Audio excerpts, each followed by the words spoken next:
Good afternoon to everyone and welcome to today's session.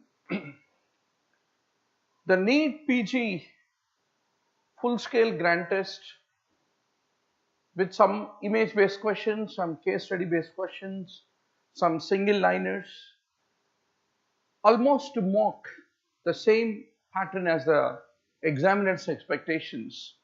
Every Sunday, we'll have a discussion at 12 to 2 p.m.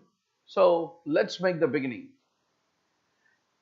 Can the online students be able to punch whether the voice is loud and clear? Can you please punch that the voice is well broadcasted to you? Now, a 45-year-old woman has uterine leiomyoma that is 5 centimeters in diameter, which is pressing on the urinary bladder, and that is causing a urinary frequency. So what is the most likely location for this leiomyoma? So you should know the relationship between the cervical canal, the bladder, etc., etc. So typically, if the leiomyoma is located on the corpus of the uterus, subperitoneally, being a massive, being a significant mass, it can compress the adjacent bladder and can lead to the development of the urinary frequency is what you have to basically remember. So anterior surface of the uterus corpus, it is located and pressing upon the bladder is what you need to fundamentally understand. I am very happy to see Anil, Bhargav and 7 more who are online attending this session. Yeah. A 5-year-old girl is brought to the emergency because of the fever, severe abdominal pain, and she is having appendicitis. Whenever you are extending the hip, this is called extension of the hip, it is causing pain. What is that called? Psoas sign. Then what is obturator sign? Typically you flex the hip and you rotate, then that lead to pain, which is then called obturator sign, is what I want to underscore to all of you.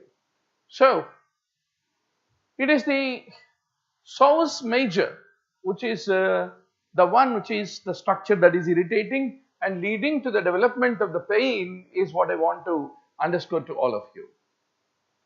So this is how the appendix and the psoas muscle are both related to each other.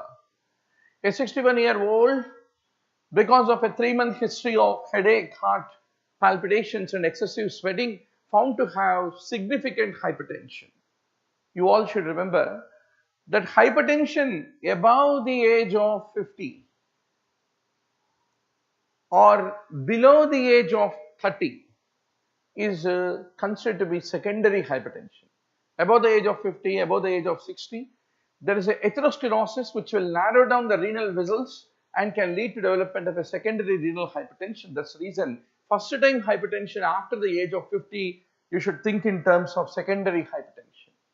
Below the age of 30, what are the causes of hypertension? Any renal artery stenosis and